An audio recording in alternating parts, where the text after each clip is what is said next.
The science of learning is the third key concept of Think Plus.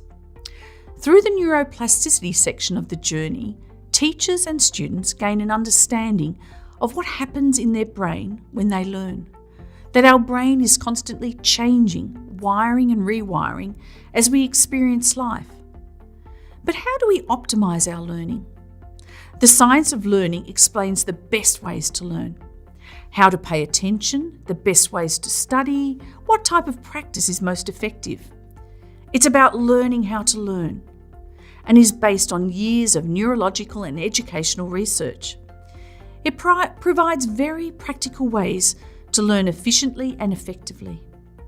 This knowledge not only informs teachers of best practice, but empowers students to take control of their learning and make the most of it. The Science of Learning section of the Teacher's Toolkit is set out differently from other sections. It's not in year levels and doesn't contain specific activities. Instead, it is a series of resources, PEN principles, created and used with the permission of the Science of Learning Research Centre at Melbourne University. The acronym PEN stands for the Psychology and the Education of Neuroscience.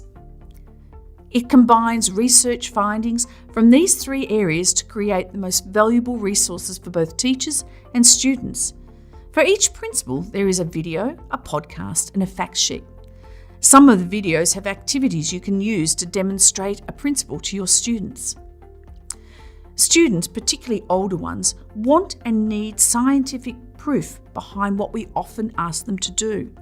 How often do you ask students to close their book or device when we are speaking to the class? I'm sure you can hear the groans, see the eyes roll.